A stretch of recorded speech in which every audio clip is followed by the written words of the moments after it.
साथ इस वक्त की बड़ी खबर के साथ राहुल गांधी से आज दिल्ली पुलिस एक बार फिर से पूछताछ करेगी। और भारत जोड़ो यात्रा में राहुल गांधी ने जो महिलाओं को लेकर के टिप्पणी की थी, राहुल ने महिलाओं को लेकर के एक दावा किया था। राहुल के घर से एक बार फिर से दिल्ली पुलिस पहुंच सकती है। इससे पहले भी आपने देखा कि किस तरीके से दिल्ली पुलिस की पूरी टीम पहुंची हुई थी। दिल्ली स्पेशल सीपी भी वहां पर पहुंचे हुए थे, सागरप्रीत हुड्डा, और एक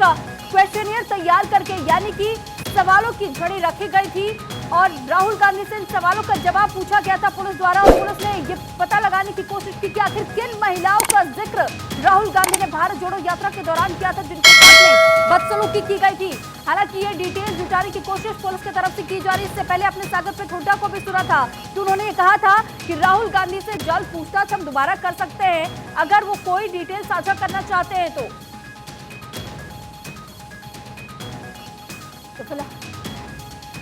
और इस पर ज्यादा जानकारी के साथ हमारे कंसल्टिंग एडिटर अमित मिश्रा हमारे साथ इस वक्त न्यूज रूम से जुड़ चुके हैं। अमित जी, राहुल गांधी से आज एक बार फिर से तैयारी में नजर आ रही है पुलिस ताकि उनसे पूछताछ की जा सके। आज क्या कुछ संभव नजर आ रहा है? सुरभि, आज कल जल्द से जल्द पूछताछ करेगी पुलिस और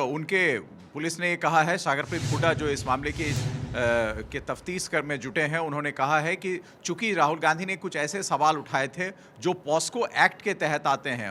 राहुल ने अपनी यात्रा के दौरान और उसके बाद श्रीनगर में जो भाषण दिया था उसमें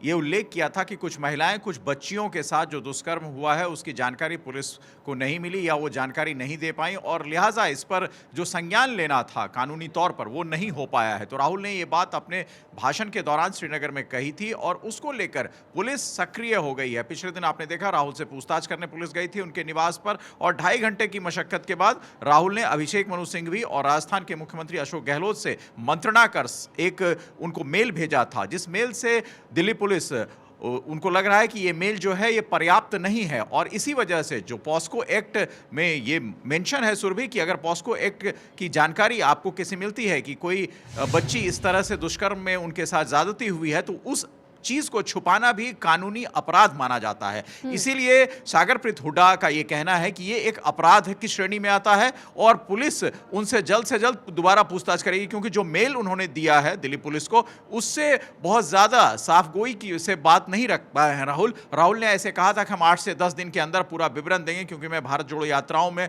कन्याकुमारी से लेकर कश्मीर तक चला हूं, कई जगहों पर लोग महिलाएं हमसे मिली हैं जी। तो स्पेसिफिक जानकारी नहीं थी, लेकिन दिल्ली पुलिस का यह कहना है कि चूंकि उसमें पॉस्को एक्ट भी आता है जो दुष्कर्म में और पॉस्को एक्ट पर अगर आप कोई बात छिपाते हैं तो वो कानूनी तौर पर अपराध है। इस अपराध का संज्ञान लेते हुए दिल्ली पुलिस जल्द से जल्द राहुल गांधी से पूछताछ करने उनके निवास पर फिर जाएगी। लेकिन अमित जी, सवाल ये भी था कि इससे पहले भी ये कहा जा रहा था कि राहुल गांधी ने 10 सवालों के जवाब लिखित तौर पर दिए हैं। कांग्रेस की तरफ से भी कहा गया था कि विस्तृत तौर पर हम जानकारी जरूर साझा करेंगे पुलिस के पास जितना हमसे संभव हो पाएगा। बिल्कुल, पुलिस एक तरह से दबाव तो बना रही है राहुल गांधी पर, क्योंकि अब मामला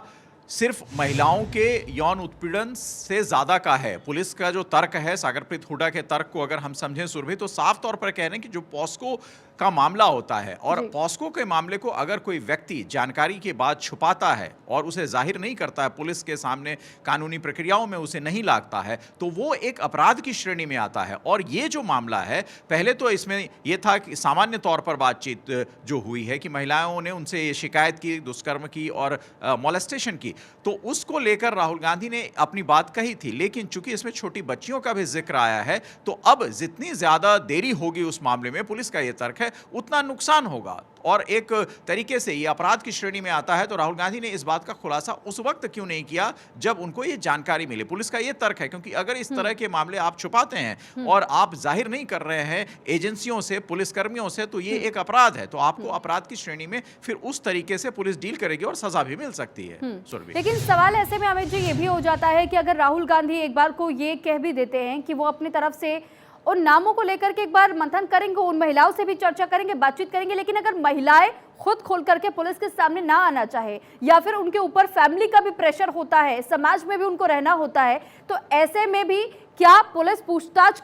कर सकती है, दोबारा से उन नामों की मांग कर सकती है या नहीं? देखिए सुरभि, इसमें जो निर्भया कांड के बाद स्थिति है बहुत साफ है और स्पष्ट है। सुप्रीम कोर्ट का इसमें जो अपनी सुप्रीम कोर्ट का जो निर्देश आया, सुप्रीम कोर्ट ने इस पर जो अपने कानूनी हवाला दिया था, वो साफ है कि जब तक पीड़िता जो है इस मामले में वो अपना पक्ष रखना नहीं चाहती, जीरो टॉलरेंस है इस मामले में सुरभि। और कहीं भी एफआईआर दर्ज हो सकती है, दिल्ली में भी हो सकती है और अगर दूसरे राज्य का एफआईआर है वहां भी हो सकती है, लेकिन इस मामले में पीड़िता या पीड़िता की सहमति जिसके साथ होगी वही व्यक्ति उनकी सहमति से एफआईआर करवा सकता है। अब सवाल यह है कि राहुल गांधी से जो पीड़िता मिली रास्ते में, क्या वो अपना नाम उजागर करना चाहती? अगर वो करना चाहती थी, तब जब राहुल ने अपने वक्तव्य के दौरान यह भी कहा था कि वो उनसे मैंने कहा कि आपने अपना इजहार क्यों नहीं किया, पुलिस के सामने आप क्यों नहीं गए, या मैं जाता हूं, तो उन्होंने उस चीज को मना किया। क्योंकि आपने बिल्कुल सही पूछा कि वो एक सामाजिक परिवेश में रहती हैं और उस परिवेश में क्या वो अपने आप को उतना महफूज समझती हैं कि हां, आरोप लगाने के बाद जिन आरोपियों पर वो निशाने साधनी है, क्योंकि कई ऐसे आरोप लगे जो महिलाओं ने, जो राहुल गांधी ने कहा है कि वो पारिवारिक रिश्तेदार थे जिन्होंने उन महिलाओं, उन बच्चों के साथ ज्यादती की, तो क्या अब समाज में वो रह पाएंगे महफूज? तो इस विषय में कोर्ट ने बहुत स्पष्ट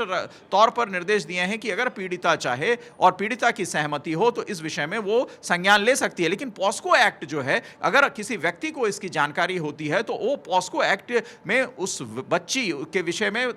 अपनी पुलिस में तकरीर करवा सकता है, क्योंकि बच्चियां जो हैं वो अपनी बात नहीं कह सकती हैं। तो इसलिए ये प्रावधान यहां है, लेकिन दूसरा प्रावधान जो है उसमें पीड़िता की सहमति बहुत जरूरी है। सुरभि, ठीक है, बहुत शुक्रिया हमें जो आपका तमाम जानकारी हम तक साझा करने के लिए।